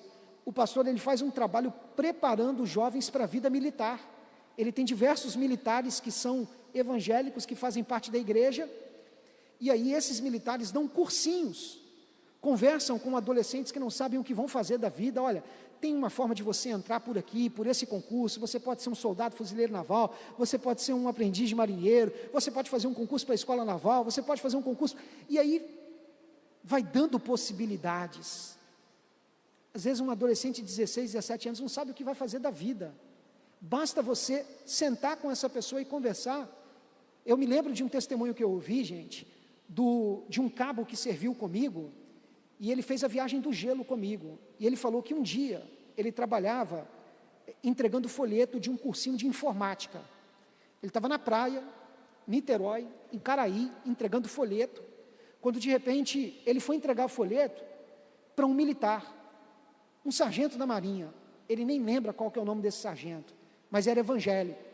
Aí o sargento olhou para ele e falou assim: rapaz, deixa eu te fazer uma pergunta, quantos anos você tem? Ele falou: eu tenho 17 anos. Você não pensa em ser militar? Você está aqui em pleno sabadão, 3 horas da tarde, entregando folheto, você tem disposição para trabalhar. Você sabia que você pode fazer um concurso que vai abrir agora, vaga? Quando que você faz 18 anos? Aí ele falou, ó, toma aqui, anota o meu telefone, se você quiser, eu te passo as orientações, vou te passar o contato de alguém, e você pode fazer um concurso e se tornar um militar. Ele nem tinha imaginado que um dia seria militar, mas ele anotou, ele ligou, ele cedeu o tempo dele, deu as orientações, ele fez a prova, passou no concurso, estava fazendo uma viagem rumo à Antártica comigo. Olha que coisa extraordinária. Levi, o nome dele, servo de Deus, comprou a casa dele, comprou o carrinho dele, teve um casal de gêmeos, e estava contando que tudo isso porque uma pessoa potencializou a dimensão cognitiva dele, mostrando que existiam oportunidades para que ele pudesse trilhar. Então, como cristãos, a gente pode servir pessoas potencializando a dimensão cognitiva das pessoas. E aí, eu vou falar também sobre o cuidado integral, né? Vou pular o cuidado integral, porque já foi falado aqui, né? Entender todas as realidades do ser humano. Vou falar aqui sobre escuta e orientação. Isso é um trabalho importantíssimo. É um trabalho que eu tenho presenciado na prática. Recentemente eu atendi uma militar que estava passando por um processo de separação. Vinha de um relacionamento abusivo, sofreu agressão e decidiu se separar. Mas era evangélica, família toda evangélica, berço muito tradicional, que não aceitava a separação em hipótese alguma. E ela tinha sofrido uma agressão física e tinha tomado essa decisão. E eu me lembro que quando ela chegou na minha sala e ela começou a conversar, eu escutei ela, eu acolhi. E ela abriu o coração, derramando lágrimas. Dia 30 de setembro agora foi o dia do capelão naval. Eu recebi uma mensagem dela no direct do meu Instagram, dizendo: capelão, muito obrigado pelos atendimentos. Os seus atendimentos mudaram a minha vida. Porque ela estava vivendo um processo de desintegração emocional que estava levando ela a uma depressão, a ponto de pensar em interrupção da sua própria vida. E quando a gente escuta e a gente valoriza a pessoa, a gente demonstra cuidado. Gente, a escuta, ela é poderosa. A escuta é poderosa. Quando os capelães, eles participaram da FEB, da Força Expedicionária Brasileira, um militar escrevendo um livro, falando sobre o trabalho dos capelães, ele disse assim: quando o capelão me emprestou o seu ouvido, eu cedi o meu coração. Você quer acessar o coração das pessoas? Ceda os seus ouvidos. Escute as pessoas. E não é escutar por escutar, não, porque eu já participei de gabinete com um pastor, que eu entrei para pedir aconselhamento, e o pastor me recebeu e falou assim: espera aí um minutinho. Colocou 40 minutos, contagem regressiva. Aí começou, 40, 39, 38, e eu conversando com ele, olhando para o cronômetro, e eu falei, eu preciso falar tudo. No meio do atendimento, peraí, alô, fulano, atendeu o telefone umas 3 vezes, no final do atendimento nem orou por mim.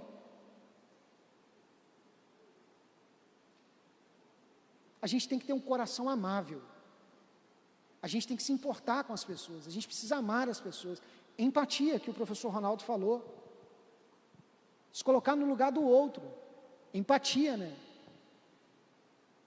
É tentar sentir o que o outro sente, isso é muito importante. E por fim, gente, eu quero destacar aqui, essa questão do fortalecimento da socialização. O trabalho pastoral, ele é muito importante, porque ele também gera vínculo nas pessoas. Ele gera vínculo nas pessoas. Quando eu fiz a viagem para a Antártica em 2020, 2021, a bordo do navio de apoio oceanográfico Ari Rangel, a gente estava vivendo o período da pandemia.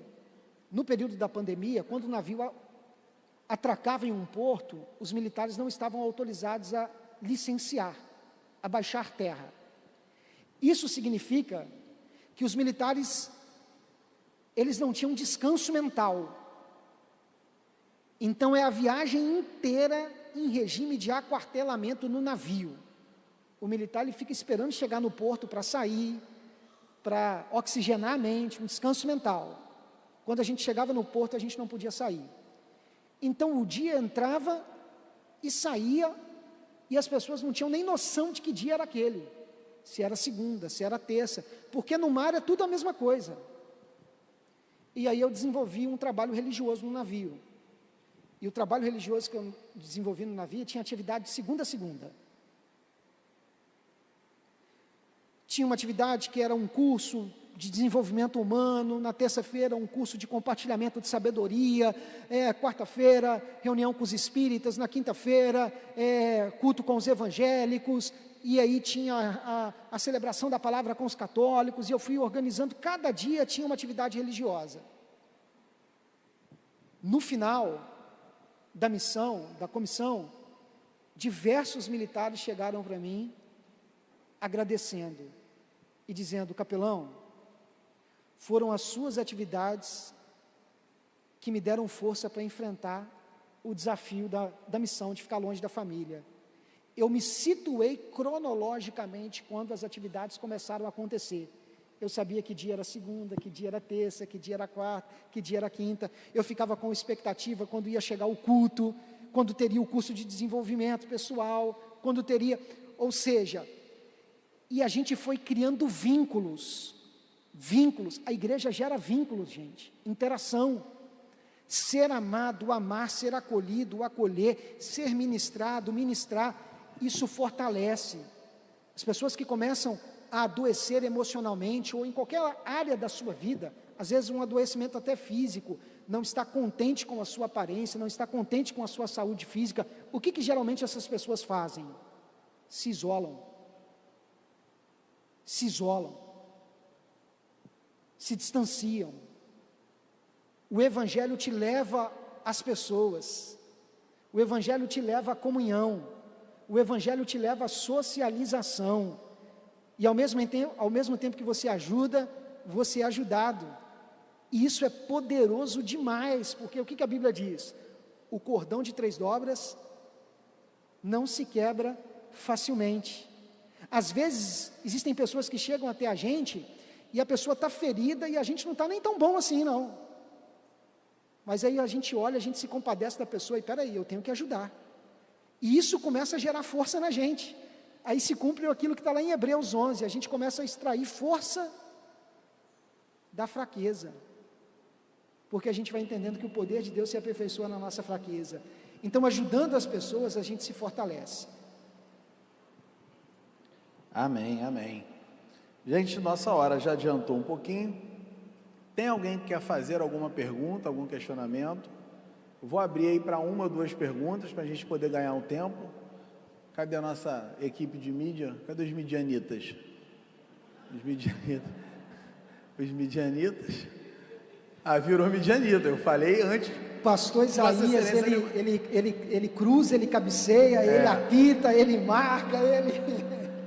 Pode falar, meu. Pai, meus irmãos, meu nome é Felipe, eu sou aluno da Faculdade Batista do Sul, eu sou aluno da Tereza, ela que comunicou na sala de aula lá, numa das aulas dela, ter esse evento, e eu vim, né, participar.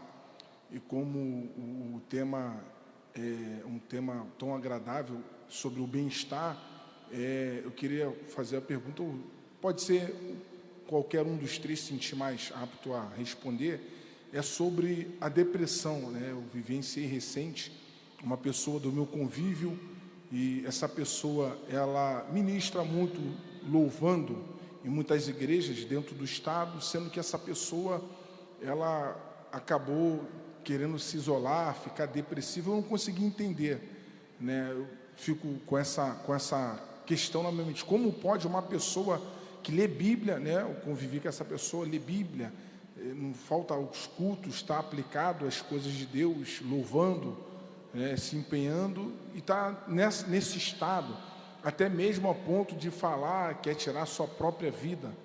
Então, queria que os irmãos pudessem esclarecer essa questão. Então, a depressão, ela é uma psicopatologia grave.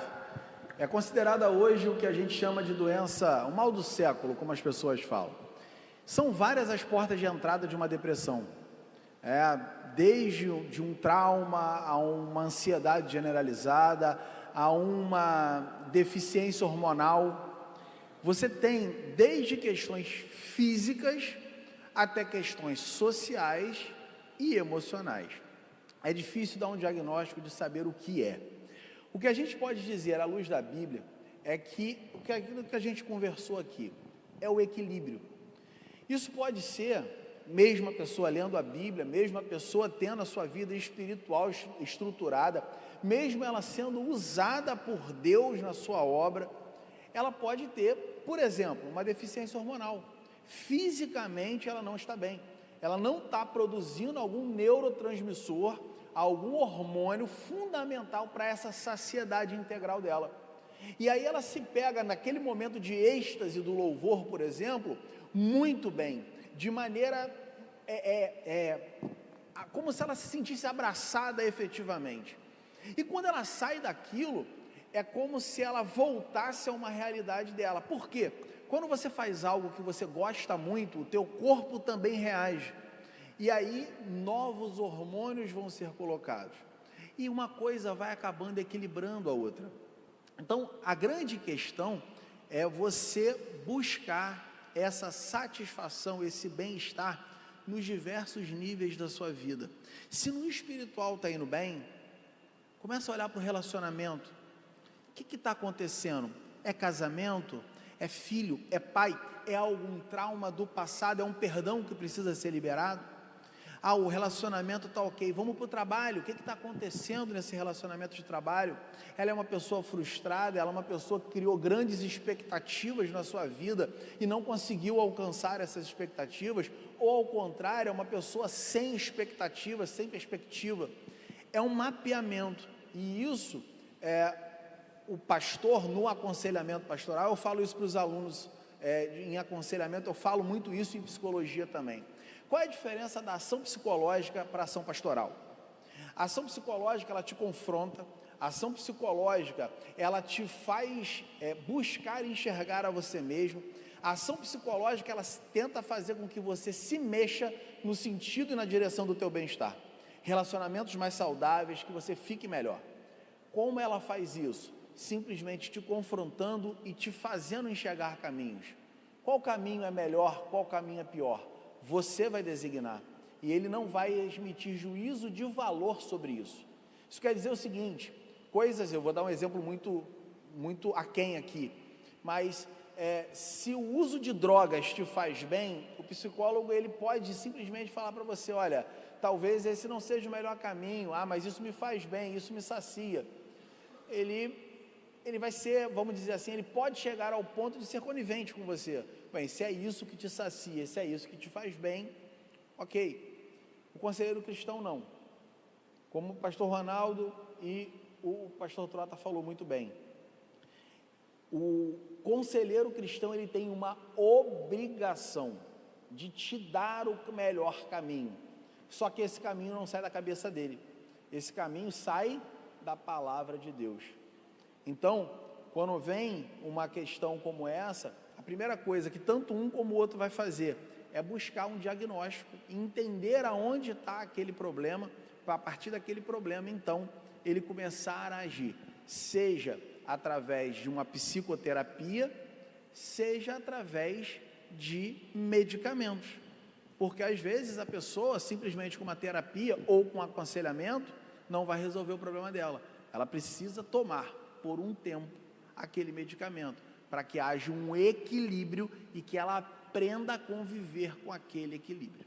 Mas ainda uma coisa interessante é que é algo que pode acometer qualquer pessoa, ninguém está imune, né? Então você não pode enxergar isso como se fosse frescura da pessoa ou uma maneira de chamar a atenção. Não é, às vezes é algo grave, algo sério que precisa de um terceiro elemento, de uma outra pessoa para ajudar, para estender a mão para tirar aquela pessoa daquele buraco, não é? Oferecendo a escuta ou ainda, em alguns casos, né, mais complicados, até mesmo como o Johan falou, o professor Johan aqui disse, a pessoa ir a um psiquiatra para poder equilibrar. A ideia que nós estamos falando aqui, né, quando a gente fala vida em abundância, o Jesus fala em vida em abundância, é aquilo que ele deseja, né, e oferece para cada um de nós. Mas às vezes, né, precisa de algum elemento para poder trazer esse equilíbrio. Então, uma visão agora também que eu tenho como pastor e como teólogo, a gente reconhece que a depressão é algo que atinge todas as pessoas, que tem o seu aspecto físico, o seu aspecto orgânico e tal, mas eu também entendo, a gente está falando daqui de saúde integral, né, de bem-estar, que todas as áreas estão conectadas. Eu não estou demonizando a depressão, mas eu também entendo que em alguns casos há uma influência espiritual. Quando a gente olha, por exemplo, eu falei isso ontem, na aula com os meus alunos de angelologia, demonologia e tal, a Bíblia faz distinção entre expulsar demônios e curar doentes, mostrando que não é a mesma coisa, que são realidades totalmente diferentes. Mas existem alguns episódios bíblicos que a gente percebe uma intersecção, uma convergência entre essas duas questões. Então, por exemplo, o endemoniado de Gadara era uma questão espiritual, mas gerou um impacto físico, mental. A mulher encurvada. Então, da mesma forma, quando Freud, os psicólogos começaram a estudar e eles descobriram que existiam problemas que eram de fundo emocional, falta de perdão, um trauma relacionado ao passado que causava impactos no corpo físico de uma pessoa, da mesma forma que o lado emocional afeta o físico, o corpo psicossomatiza, o lado espiritual também afeta. Então, a gente combate a depressão com apoio especializado, psicólogo, psiquiatra, quando for necessário, mas também não podemos ignorar o aspecto religioso. Por que eu estou falando isso? Porque eu participei de uma palestra outro dia, que a palestrante era uma psicóloga falando dentro do ambiente militar, e todas as vezes que ela queria falar do aspecto religioso, ela falava de uma forma negativa, como se a religião, a fé, prejudicasse as pessoas. Eu falei, não, a fé, ela é um tônico, ela é revigorante, ela também pode ajudar. É lógico que religiosidade doentia pode ser um fator de agravamento em crises pessoais, mas uma religiosidade, uma fé salutar, verdadeira, coerente, ela pode também ajudar as pessoas a lidar com situações debilitantes e crenças limitantes. Com certeza, isso aí a gente tem que ficar sempre ligado, foi aquilo que a gente acabou de falar. A fé isso é científico, tá, gente? Isso que o pastor Trota está falando é científico. Está comprovado em diversos estudos, desde estudos do dia a dia, como estudos com pacientes terminais. Eu falo desses estudos o tempo inteiro, e não são estudos de hoje, são estudos antigos e que continuam sendo feitos e que continuam com o mesmo efeito, que afirmam cientificamente, sistematicamente, metodologicamente, que você ter fé, e aí é claro que essa fé não faz acepção entre evangélicos, não evangélicos, etc. A fé, é o acreditar, que você ter fé te dá uma base, te dá um suporte, te dá uma dimensão diferenciada para que você consiga suprimir e suplantar algumas questões da sua vida. Então é óbvio que se você tem fé e está passando por um problema, porque ninguém está imune disso, exercite a sua fé, se aproxime de Deus e busque o caminho para que as outras questões sejam resolvidas. Mas tenha certeza que nesse processo, o Espírito Santo de Deus, e aí a gente está falando entre crente aqui, né? O Espírito Santo de Deus vai estar sempre com você. Isso é muito importante. Vamos para mais uma pergunta se tiver, e a gente vai encerrar aqui. Depois a gente continua. Quem tiver pergunta lá fora, a gente faz para a gente poder ganhar tempo. A minha pergunta é a seguinte: nós aqui somos teólogos, né? Muitos já são pastores, muitos aqui também são esposas de pastores, e tudo isso que a gente ouviu hoje, nós vemos a abrangência desse chamado pastoral, né? Quase que um super, né? Um homem que tem que ser super poderoso para fazer tantas coisas. Mas o que a gente tem visto hoje? Muitos pastores abandonando o ministério, muitos pastores negando até abandonando a fé. Como é que a gente lida com isso diante de um chamado, de uma vocação e disso que está acontecendo com os pastores nessa atualidade que a gente tem visto muita gente, já vimos até pastores cometendo suicídio? Como é que a gente lida com isso? Eu estou falando assim, nós teólogos, nós que estamos aprendendo, nós que vamos amanhã ou depois estar exercendo uma função assim semelhante a essa ou igual a essa, que é o pastorado, como é que a gente lida com isso? Eu acho que tem a ver até com a palavra que você usa, superpoder, né? Talvez em determinado momento essa crença ou essa ideia de que você tem um superpoder, isso pode trazer problema. Na verdade, o que a gente precisa de ter é superdependência, entender que nada é de nós mesmos. Quando você passa a ser o agente que resolve o problema dos outros, né, você acaba recebendo uma carga de energias de todos, que podem trazer para você mais problemas, né, e te paralisar. Tem uma música muito linda da Ludmila Feber, que ela fala, né, da falecida cantora, que ela disse, né, cansaço, desânimo logo após uma vitória, uma mistura de desgaste com o contra-ataque do mal. Então, quando a gente está, né, no front, a gente, se não se cuidar, você está ajudando o outro e está se expondo. Então, não há questão de superpoder, é entender que é superdependência. Dependo de Deus para tudo. Para tudo. Pode falar. Até mesmo naquilo que, entre aspas, né, eu domino. Um exemplo, né? A área da teologia, a área da psicologia, eu tenho um conhecimento. Mas eu tenho que entender que não é isso que vai me trazer sucesso na minha prática, né? No meu ofício pastoral. Não é isso. Não é isso. É Deus. Eu acho que é muito importante a humanização. A gente mostrar a nossa humanidade. Então não adianta a gente tentar passar uma imagem para as pessoas que não coaduna com a realidade, porque senão a gente vai cair naquele problema de Moisés, né, que a gente quer continuar com o véu sobre a face quando não tem mais glória no rosto. A gente precisa mostrar, olha, a glória foi maravilhosa, mas o brilho cessou, foi por um tempo. Esse é o meu atual momento.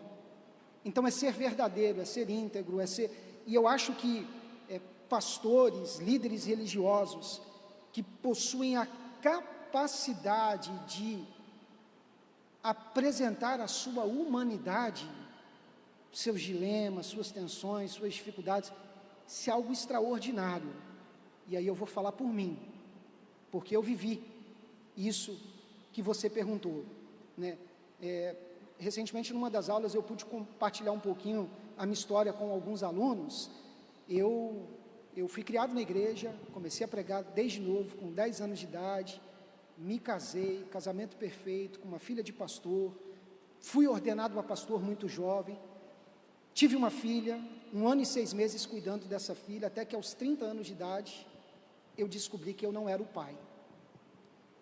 Eu descobri que a minha ex-mulher tinha tido um caso com outro pastor, e mediante um exame de DNA, eu fiz essa descoberta. 30 anos de idade, minha vida desmoronou, eu fui ao chão,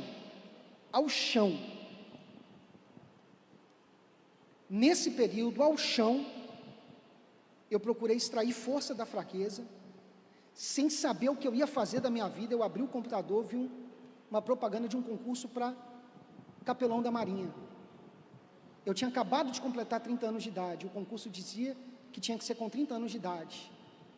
Eu falei, eu vou fazer esse concurso, é uma oportunidade de me refazer, de tentar me restaurar. E o interessante é que eu passei por tudo que eu passei, mas não abandonei a minha fé, a minha convicção. Só que as pessoas diziam assim, o ministério do pastor Israel acabou. Por quê? Porque para as pessoas, você precisa ter aquela vida perfeita. Só que eu sou um teólogo que acredita no livre-arbítrio. Eu acredito que pessoas tomam decisões erradas, e isso não foi projetado por Deus. E decisões que as pessoas tomam errado, vão impactar a minha vida. Só que eu percebi que, por parte de muitas igrejas, o discurso é incoerente. Porque a gente prega sobre José, que foi injustiçado, que foi ferido, a gente prega sobre Oséias, que foi vítima de traição, mas quando acontece com a gente, com algum de nós somos os primeiros a expor, e a dizer, não presta mais para estar no ministério, não presta mais para... E aí, quando eu passei por esse processo, eu me humanizei. Então eu vim para o Rio de Janeiro, me tornei capelão, e conversava com muitas pessoas, e quando eu ia expor o que eu tinha passado, eu já era vítima de descrédito. Eu já era vítima de descrédito. Eu já era descartado,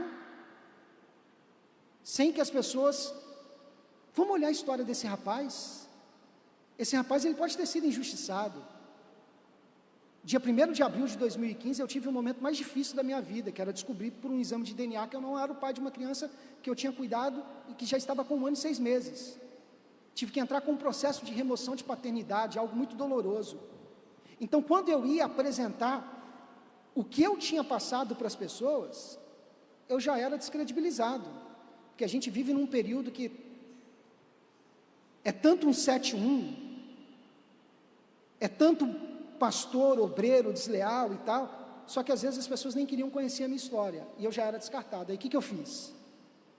Eu entendi que eu não deveria falar, eu deveria seguir a minha vida, porque quando eu estava me humanizando e falando, as pessoas já fechavam as portas e diziam que eu não prestava para aquele local. E aí eu simplesmente segui a minha vida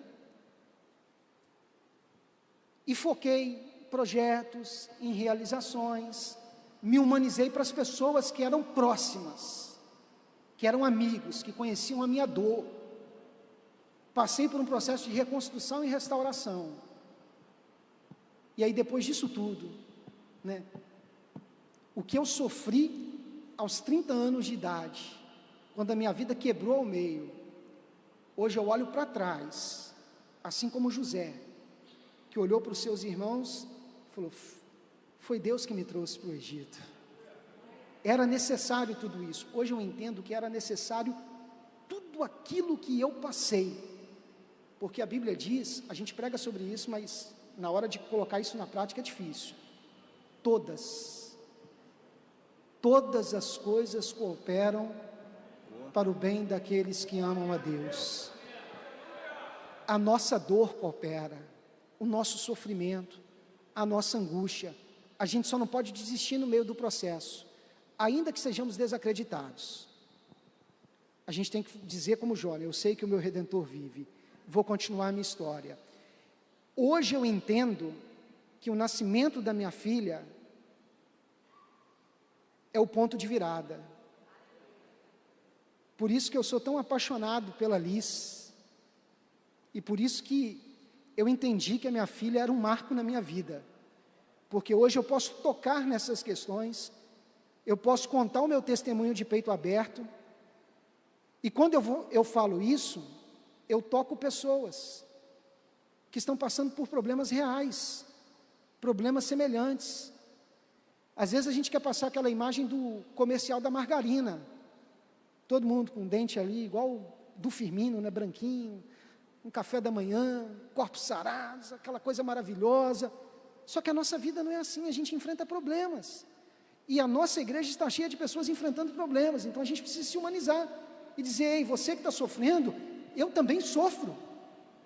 Mas o Deus que me ajuda e me fortaleceu também vai te fortalecer.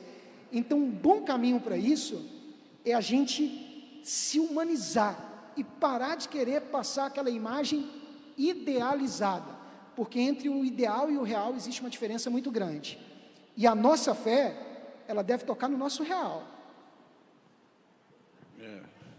Aleluia, aleluia. Quando a gente fala de, só para a gente poder encerrar, vocês já ouviram falar de burnout? Já ouviram falar dessa palavrinha?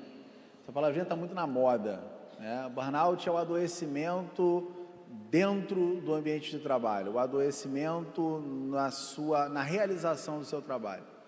E a gente está fazendo eu estou orientando da FVC nesse semestre, eu estava comentando aqui com o Trota, eu tenho certeza que vai sair um trabalho bacana, que a gente está estudando o burnout na ação pastoral, o adoecimento na ação pastoral. E são várias as causas do burnout, mas a principal dela é derivada da somatização. E aí eu acho que o que o Ronaldo falou, Célia, é muito importante. As palavras, né, que viram um estigma. Você precisa ser um super-homem. Você tem que esconder o que você passou para você se firmar. Você tem que segurar, tem que travar, tem que prender. Quando você faz isso, você está trazendo para dentro de você uma cadeia. E você está se aprisionando nessa cadeia. E aí, se você olhar para uma cadeia, é um lugar de saúde? Não.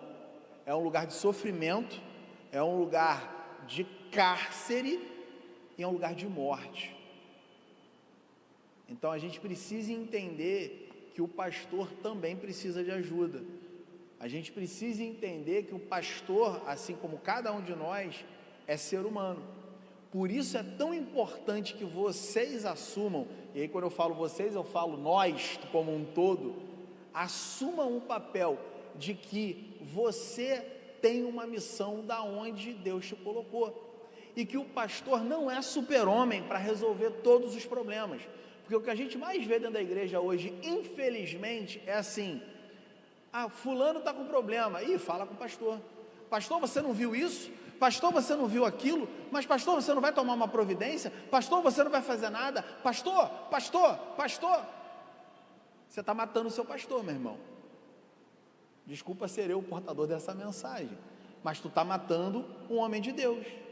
Você está ajudando a encarcerar, você está ajudando a deprimir, você está ajudando a fazer um homem de Deus sofrer. Então fica com isso no seu coração.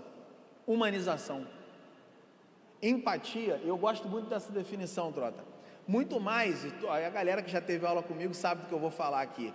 Muito mais do que se colocar no lugar do outro, é se colocar junto com o outro, é passar por ele, é chegar junto com ele, é estar com ele, é sentir a dor dele, é segurar na mão dele quando ninguém quer segurar na mão e dizer assim: meu irmão, a tua história não vai te matar. Certa vez eu ouvi, não vou contar meus testemunhos, mas eu estou junto com o pastor, eu ouvi uma palavra que mudou a minha vida, eu quero terminar com ela. Deus vai te usar naquilo que o diabo quer te matar. Se você crê, dá um aplauso ao nome do Senhor aí. Fica com isso no teu coração, fica com isso para você e tenha certeza que Deus tem mais, muito mais, infinitamente mais para fazer na sua vida. Beijo no coração, gente. Vamos lá? Só um versículo bíblico para fechar aqui. Já eu falando ali, eu tive que me lembrar disso aqui.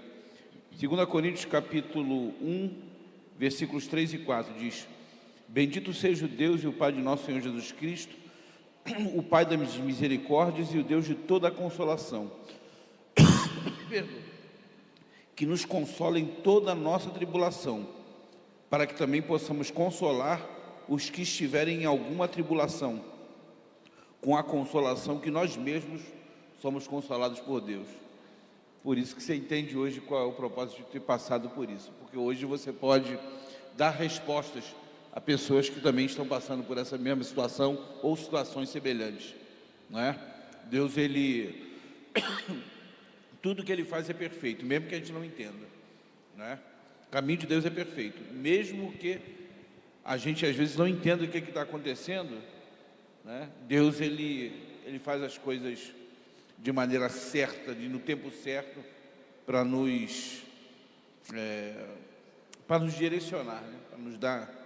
Então, eu fiquei impressionado, claro, com todos vocês, com o testemunho do professor Israel, mas a gente imagina que hoje essas situações de família, de toda, viraram o seu propósito, né? Eu falei da Liz, né? Mas casei com a Aline. A Aline foi o meu primeiro amor da vida, quando eu tinha 12 anos de idade, num louvorzão da igreja, lá no interior de Minas Gerais. Eu vi ela e falei assim, eu vou casar com ela. E eu profetizei isso, e comecei a falar para os meus amigos. Eu chamava a mãe dela de sogra, com 13, 14, 15 anos de idade. Olha só, gente, passou vários anos, depois de tudo que eu enfrentei, eu voltei para ministrar na igreja da Aline. Ela estava lá, esperando por mim. Que coisa extraordinária. Você já ouviu falar que a palavra tem poder? Eu disse isso. E se cumpriu, né? Deus preservou a Aline e hoje a gente construiu uma família linda, graças a Deus. É claro que ele não estava com esse bigode aí não, né? Esse bigode... Amém, gente. Dá mais um aplauso aí.